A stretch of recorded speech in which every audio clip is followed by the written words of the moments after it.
کہ بچے کی رسپیکٹ کیجیے، بچے کی نہ رسپیکٹ کیجیے. آپ اپنے بچے کو کیا بنانا چاہتی ہیں؟ بیٹے کو کچھ ذہن میں چلے، ایک خیال ہوگا آپ کیا بنانا چاہتی ہیں. جو آپ اپنے بیٹے، فرض کریں آپ چاہتی ہیں کہ آپ کا بیٹا جو ہے وہ جج بنے ہائی کورٹ کا، اور اس کی عمر ہے 3 سال، ٹھیک ہے، وہ ایک کرسی پہ بیٹھا ہوا ہے، اور آپ نے کہنا تھی کرسی خالی کرو، خالہ آئی ہیں تمہاری، تو آپ اس کو کیسے کہیں گے؟ اٹھو. لیکن اس پہ جج صاحب بیٹھے ہوں گے تو ان کو کیسے کہیں گے آپ؟ ریکویسٹ پلیز آپ اٹھیے، پلیز آپ، زحمت تو ہوگی آپ کو، برا نہ منائیے، یہ میری چھوٹی بہن آئی ہوئی ہے، تو آپ اگر وہاں تشریف رکھ لیں تو میں آپ کا بڑا شکر گزار ہوں گی. تو میلوٹ جو آپ اس کو بنانا چاہتے ہیں نا، اس کے لیے اس کو تیار کرنے کا مطلب یہ ہے کہ اس کی ویسی عزت کریں جو آپ اس کو بنانا چاہتے ہیں. آپ اس کو حافظ قرآن بنانا چاہتی ہیں، اور اس کہتے ہیں اٹھو تم نے کھانا کیوں نہیں کھایا، کپڑے دیکھے تمہارے کتنے گندے ہو گئے، چلو چلو. اس کی ویسے عزت کیجئے جیسے حافظ قرآن کی عزت کرنی ہے. آپ نے جو اس کو بنانا ہے اس کی ویسے عزت کرنی شروع کر دیجیے. اور پلیز آپ یاد رکھیے، کسی فیلئر کی وجہ سے اپنے بچے کی انسلٹ نہ کیجیے. بچے کے لیے سب سے بری بات ہے انسلٹ. جب پیرنٹس کو غصہ آتا ہے نا، اپنا علاج کرائیے، غصے والی ورکشاپس اٹینڈ کیجیے، اس لیے کہ وہ ایک انڈیویجول ہے.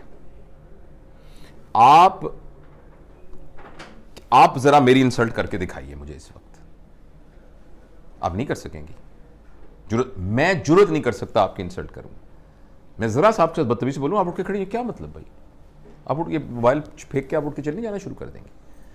آپ کے بچے کے اندر بھی وہی جذبات ہیں، مگر اتفاق سے وہ آپ سے کمزور ہے.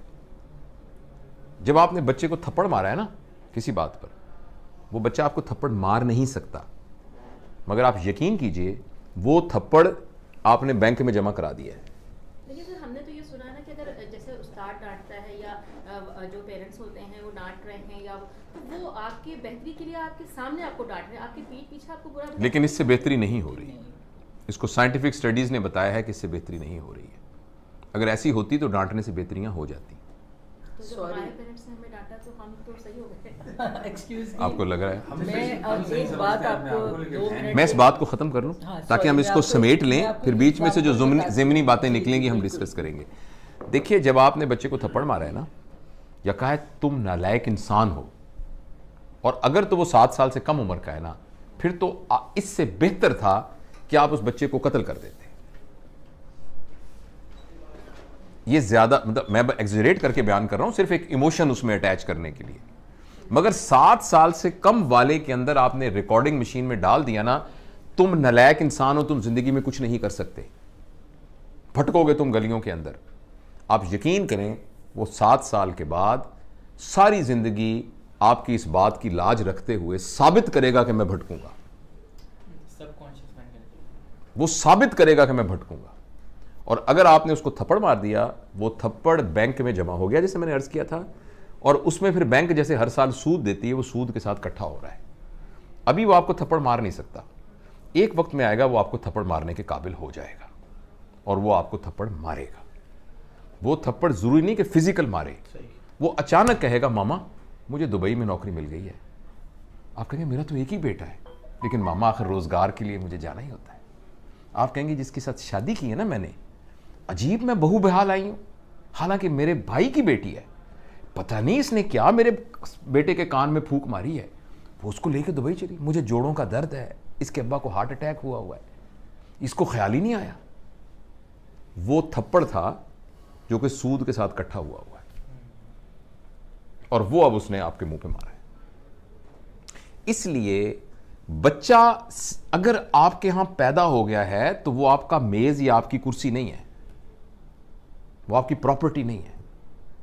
اور کوئی بھی آدمی، چاہے آپ کا بیٹا ہے چاہے کچھ بھی ہے، وہ انسلٹ برداشت نہیں کر سکتا. انسلٹ کو ریئیکٹ کرنا اس کو نہیں آ رہا اس وقت، اس لیے چپ کر کے ڈر کے بیٹھ گیا ہے. فرض کریں وہ تھپڑ نہیں مارے گا تو اس تھپڑ نے اس کو ساری زندگی کے لیے ڈرپوک بھی بنا. ہو سکتا ہے اس کا یہ ری ایکشن نکلے کہ وہ ساری زندگی کے لیے تھپڑ کھانا، وہ تھپڑ کھاتا رہے گا. وہ بندہ ہوگا جس کو اس کا باس بھی تھپڑ مارے گا جس کو دیکھیں نا، ماں وہ ہے کہ جب کوئی غلطی کر کے آئے گا تو اس نے ماں کے دامن میں اپنے آپ کو چھپانا ہے، اسی ماں نے اس کو تھپڑ مارا ہے.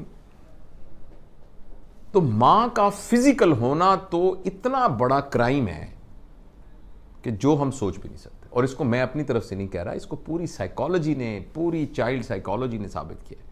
اگر آپ نے بچے کی بے عزتی کر دی نا، کسی بات کے اوپر بے عزتی کر دی، یہ بے عزتی اگر وہ آپ کے خلاف نہیں استعمال کرے گا تو وہ پوری دنیا کو اجازت دے دے گا اپنے خلاف کرنے کی.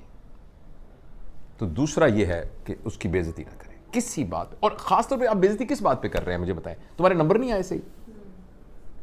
کیا زندگی نمبر گزارنے کا نام ہے؟ نمبروں کے اوپر زندگی ہونی چاہیے. میرے پاس میڈیکل کالج میں اسٹوڈنٹس آتے ہیں 1200. میں پبلک میڈیکل کالج کا ہوں جس میں مفت، تقریباً مفت پڑھائی ہوتی ہے.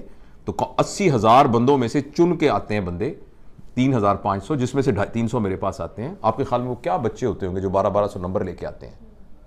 اور وہ پہلا امتحان جب ہوتا ہے نا، اے اللہ ہمارا امتحان ہو رہا ہے، ہماری سٹیج ہو رہی ہے، کہیں میں فیل نہ ہو جاؤں. کیا یہ وہ بچہ تھا 1200 نمبر لینے والا؟ نمبروں نے کیا کر دیا اس کو؟ آپ صرف اس لیے اپنے بچے کو عزت کریں گی یا کریں گے کہ اس کے نمبر آتے ہیں. اور زندگی گزار میں نمبر ہونے کی کیا اہمیت ہے؟ اتنی سی اہمیت ہے. تو بیسیکلی نمبر لے کے ہم اپنی ایگو کو سیٹسفائی کر رہے ہیں اور بچے کو تباہ کر رہے ہیں. وہ نمبر لے لے، بڑی اچھی بات ہے، میں یہ نہیں کہہ رہا کہ نہیں نمبر لینے چاہیے، مگر یہ نہیں ہے کہ اس کی بے عزتی کریں آپ. پورے پنجاب میں 3,500 لوگوں کو داخلہ ملے گا، 80,000 اپلائی کرتے ہیں، 2 لاکھ خواب دیکھتے ہیں اس کے. تو ان 3500 کے علاوہ باقی ساروں کی ماں باپوں کو یہ اختیار تو نہیں ہے کہ ان کی بے عزتیاں کرنی شروع کر دیں. تو پہلا پرنسپل میں نے آپ کو یہ بتایا کہ 7 سال کے لیے آپ اپنے اوپر ایک پابندی لگا دیں. ٹھیک ہے. دوسرا میں نے آپ سے عرض کیا ہے کہ آپ رسپیکٹ کریں اس کی. جب آپ لوگوں کو ڈس رسپیکٹ کرتے ہیں نا تو پتہ کیا ہوتا ہے، یا تو وہ ریٹیلیٹ کرتے ہیں اگر پاورفل ہوں، اگر وہ پاور لیس ہوتے ہیں تو ان کی سیلف اسٹیم اور سیلف ایفیکیسی کم ہو جاتی ہے. ان کو لگتا ہے میں گندا ہوں، مجھے لگتا ہے میں برا ہوں. میرے لیے میری ماں سے بڑی سند کوئی نہیں ہے جس کو میں دیکھ کر، آنکھوں میں دیکھ کر فیصلہ کرتا تھا کیا صحیح ہے کیا غلط ہے. اسی ماں نے مجھے تھپڑ مارا ہے. یعنی میرے اوپر سب سے بڑا فتویٰ لگ گیا ہے کہ میں گندا آدمی ہوں، میں اس قابل ہوں کہ مجھے مارا جائے. کیوں بھائی؟ جو میرے لیے دنیا کی سب سے بڑی مقدس ہستی تھی، اس نے یہ فتویٰ دیا ہے کہ تم تھپڑ مارنے کے قابل ہو. اس کا یہ مطلب ہے. بالکل صحیح بات. تو اب اچھا یہ تو کہا نا آپ نے بچے، آپ نے بیچ میں آپ کے سوال کا جواب دے دو کہ جو اب تو یہ وقت گزر گیا آپ کیا کریں. اب یہ کریں کہ بچے کو بلائیں اور بلا کے کہیں بیٹا اب تک کی زندگی میں تمہاری تربیت کے سلسلے میں اگر مجھ سے کوئی غلطی ہو گئی ہے تو مجھے معاف کر دو. وہ کہے گا ماما آپ کیا کر رہی ہیں؟ کیونکہ وہ سب کچھ اس کے سب کانشیس میں. اس کا نہیں بیٹا میرا یہ فرض ہے کہ میں تم سے کہوں، میں نے کوشش نہیں کی، میں نے جان کے کچھ نہیں کیا، میں تم سے بہت پیار کرتی ہوں، تم میرے دل کے ٹکڑے ہو، لیکن پھر بھی میں سمجھتی ہوں کہ تمہارے کانشیس میں، سب کانشیس میں کسی جگہ اگر تمہیں خیال ہو کہ ماں نے مجھے، میں بیٹا معافی مانگتی ہوں، پلیز مجھے معاف کر دو، اور میں تم پر اعتبار کرتی ہوں، میں تم سے بہت محبت کرتی ہوں، اور آئندہ تمہیں میں بالکل نہیں کہوں گی، لیکن تم صرف ایک وعدہ کرو جو تمہارے دل میں ہو مجھے بتا دیا کرو. لیکن میں تم سے وعدہ کرتا یا کرتی ہوں کہ میں تمہیں آئندہ انسلٹ نہیں کروں. ہاں مجھے کچھ اچھا نہ لگا میں تمہارے ساتھ شیئر کروں گی، میں تمہارے ساتھ آرگو کروں گی، میں تمہیں سمجھانے، لیکن میں تمہاری بےزتی نہیں کروں گی آئندہ پلیز. یہ تو یہ اس کا حل ہے جو بڑے ہو گئے ان کے ساتھ. اچھا